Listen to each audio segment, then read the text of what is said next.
1972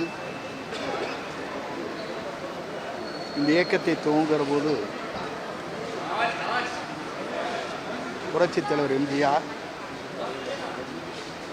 100 நாட்கள் தான் திரைப்படத்தை போல ஓடும் என்று சொன்னார்கள். ஆனால் அவருடைய வரலாறு என்பது 3 முறை தமிழ்நாட்டுடைய முதலமைச்சர் என்ற வரலாறு படைக்கப்பட்டார். அதற்கு பிறகு அம்மா அவர் பொறுப்பேற்றதற்கு பிறகு தமிழ்நாட்டில் 5 முறை வெற்றி வாகை சூடினார்கள். ஆகவே திரைப்படத்திலே நடிக்கின்றவர்கள் அரசியலுக்கு வர முடியும், வெற்றி பெற முடியும் என்ற வரலாற்றை இந்தியாவிற்கே முதல் புரட்சித் தலைவர் எம்ஜிஆர்,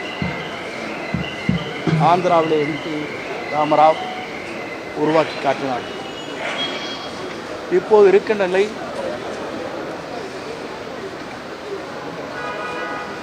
டிவிகேவுக்கும் திமுகவுக்கும் தான் போட்டியை தவிர அண்ணா திமுக என்ற இயக்கம்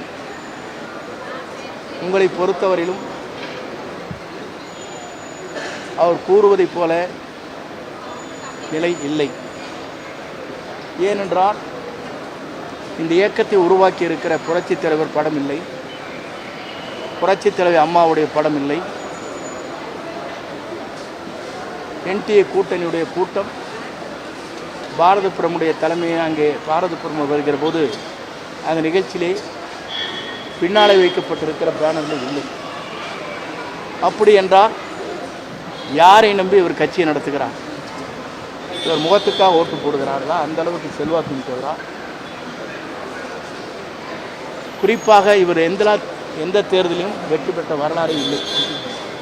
நாடாளுமன்ற தேர்தல், சட்டமன்ற தேர்தல், உள்ளாட்சி தேர்தல் அனைத்துமே வெற்றி பெற முடியாத ஒரு சூழ்நிலை ஏற்பட்டிருக்கிறது என்பதை அவர் உணர்ந்திருக்க வேண்டும். அதை உணராமல் செல்வாக்கு மிக்க தலைவரை, நாளை தமிழகத்தை ஆளப்போகிற மக்களால் தேர்ந்தெடுக்கப்படுகிற மக்கள் அனைவருமே ஒருமனதாக ஒரு புதிய மாற்றத்தை விரும்புகிறார். இதுதான் உண்மை.